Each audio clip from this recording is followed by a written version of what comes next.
Obboloota akkam jirtu fayyaa keessanii sabni waaqayyoon gargaaramtanii namni waaqayyoon gargaaramtanii irra geessanii nagaa keessanii an nagaadha waaqayyo isa nagaa keenya nuuf baay'iseef galanni haa baay'atu. Warri haaraa dhuftanii too dhaggeeffatanii barumsa kana seera keessa deebii qo'achaatii jirra. Boqonnaa 17 irra geenyee jirra har'a. Caalumatti wanti nuti hubanne waaqayyo saba kana saboota biraa keessaa baasee biyya garbummaatti baasee yaada isaa barsiisaatii jira, yaada isaa jabeessee barsiisaa jira. Saba kana saba dhuunfaa isaa godhatee adda baafatee yaada isaa barsiisaa jira. Karoorri waaqayyo isa hamma har'aatti nurratti raawwate kana isa ammas darbee bara baraan karoorri isaa jiraatu kana achi irraa eegalee isaan duras jalqabee isaan irrattis ta'ee saba kana adda baafate waaqayyo waan saboota biraarraa adda isaan baasu barsiisuu isaa agarra. Wanta baay'eedha kan nuti ilaalaatti dhufne. Akkasuma har'a immoo seera keessa deebii boqonnaa 17 keessatti waaqayyo wanta ciggaasisaa ta'e fuula waaqayyoo duratti saba kana irraa akka hin argamne, saba kana gidduu akka hin jiraanne ammas irra deddeebi'ee boqonnaa kana keessatti isaan akeekkachiisa. Innis waa'ee aarsaa akkuma yeroo darbe ilaalle as keessattis waa'ee aarsaan dubbata.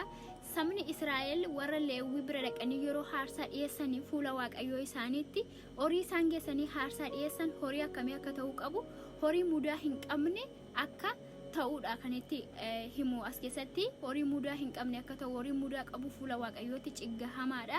Akkasuma immoo waaqa tolfamaarra saba kana akkuma gorsaatii ture, akkuma dhoowwaatii ture, argaatii ture. Har'as immoo dubartoota keessanis ta'e dhiironni keessanii warra hormaatiif dhagnee hojjenna yookiin dhagnee saganna yoo isaan jedhanii dhoowwaa yoo argaman immoo sagadanii isaanii waaqa tolfamaatti sagadu yoo argamanii ragaan irratti ba'ame saba sana of keessaa balleessaa, namni akkasii sun ajjeefamu jedhee waaqayyo saba kana adda baasee qulqulleessaa waan jiruuf akka kanatti iddoo kanatti nagarraa. Akkuma beektanii kakuun moofaan macaafa firdiiti. Keessumatti seerri Musee seera firdiidha, bara firdiiti. Akka sanattidha sabni kun kan geggeeffamaatti dhufanii. Sabni Israa'el kun saba waaqayyo qulleessee irree jabummaa isaatiin dhuunfaa isaa godhate waan ta'eef waaqayyo har'as yeroo sana qabee har'as yeroo sanas wantoota biraa wajjin wal makee baatee deemuutii hin barbaadu waaqayyo. Yeroo sanas amma kana amma du'a lubbuutti sabni sun akka qulqullaa'an barbaade har'as keessatti of ilaaluuti, bara keenyas keessatti of ilaaluutu nurra jiraata.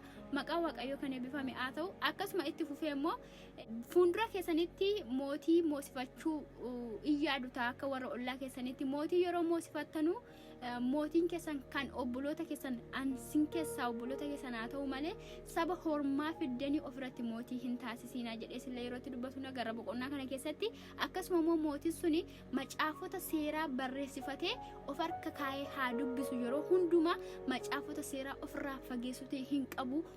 Mootii simbor kaafattan suni yoo mootii kaafachuutii barbaaddanii jedhee beeksisaa. Guutummaa boqonnaa kanaa immoo itti seennee akka nu galuu danda'utti dhaggeeffannaatti seenaa dhaggeeffadhaa isiniin jedha. Akkuma kanaan dura isin beeksisee ture immoo gaaffii boqonnaa kana keessaa bahee dubbisaati deebii keessan koomentii asirratti yuutuubii kiyya jalatti akkasuma immoo maqaa akkaawuntii kiyya kanaatiin feesbuukii kiyya jalatti deebisuutii dandeessu. Eebbifamaa isiniin jedha. Itti seenaatti dhaggeeffadhaa.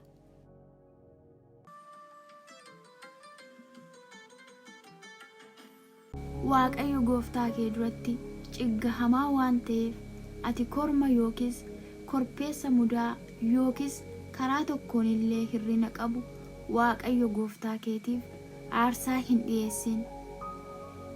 Dhiirri yookiis dubartiin si gidduudhaa mandaroota waaqayyo gooftaan kee siif kennu keessaa kakuu cabsuudhaan ija waaqayyo gooftaa keetii duratti hamaa hojjetu yoo argame abboommii koo didee waaqayyolii kan biraaf yoo hojjete yoo isaaniif sagadees aduudhaaf yookiis ji'aaf yookiis macca waaqa keessaa tokkoof iyyuu yoo sagade dubbiin kunis yoo sitti himame baheessa godhii qori. Wanti ciggaasisaan kun Israa'el keessatti ta'uun isaa dhugaa yoo ta'e dhiira yookiis dubartii nama wanta hamaa kana hojjete gara karra mandarichaatti geessiitii dhagaadhaan rukutii ajjeesi. Inni ajjeefamu sun namni 2 yookiis namni 3 yoo isa irratti dhugaa ba'an ajjeefama malee dhugaa ba'uu nama tokkootiin in ajjeefamu. Isa ajjeesuudhaaf immoo harka warra dhuga baatotaatu dura dhagaa itti darbata. Kana booddee immoo harka namootaa hundumaatu itti darbata. Akkasitti hamaa of gidduudhaa in balleessitu. Dubbiin dhiiga dhangalaasuu, waa'een qabeenya namaa, waa'een rukutanii nama miidhuu si gidduutti ka'ee yaa'ii karra mandaraatti yommuu dhiyaatu, ati immoo murtoo itti kenni. Yeroo dadhabdu iddoo Waaqayyo gooftaan kee fo'atutti geessi. Leewwota warra lubootaa fi abbaa firdii warra yeroo sana firdii kennuudhaaf hojii irra jiran bira dhaqiitii isaan gaafadhu. Yommus isaan firdicha sitti hin himu. Atis waan isaan iddoo Waaqayyo fo'atu sanatti sitti himan godhi. Waan isaan jedhan hundumaas ba'eessa godhi eegi.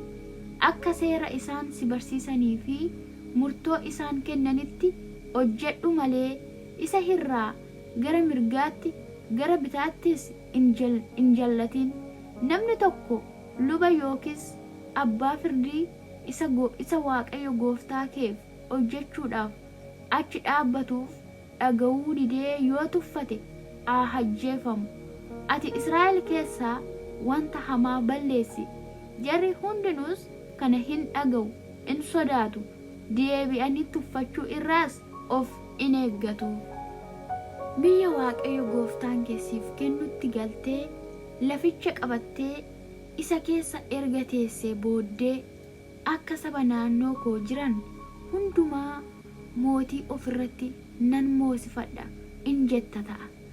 Obboloota kee keessaa mootii isa Waaqayyo gooftaan kee fo'atu ofirratti moosisi malee nama hormaa isa obboleessa kee hin ta'in ofirratti hin moosisin. Mootichis fardeen hin baay'ifatin.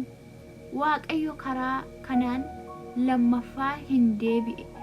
Waaqayyo karaa kanaan lammaffaa hin deebi'inaa erga jedhee akka namoonni biyya Gibxii dhaqanii fardeen baay'ifatanis in godhin. Yaanni isaa karaa irraa akka hin jallannetti dubartoota hin baay'ifatin. Meetii fi warqee baay'ee in tuullatin. Mootichi moosifamee teessoo irra yommuu taa'u macaafa seeraa isa Leewwota warra luboota bira jiru irraa waraqata maramu irratti caafsifatu. Kun Waaqayyoon gooftaa isaa sodaachuu akka inni ittiin baruuf dubbii seeraa kanaa fi seerrata kana hundumaa akka ittiin eeguuf isa bira taa'u. Inni bara jireenya isaa hundumaatti isa haa dubbisu. Inni garaa isaa keessatti innii fi sanyiin isaa Israa'el irratti bara dheeraa akka mo'aniif obboloota isaa gararraatti of lakkaa'ee abboommicha irraas gara mirgaatti yookiis gara bitaatti akka hin jallannetti isa haa dubbisu.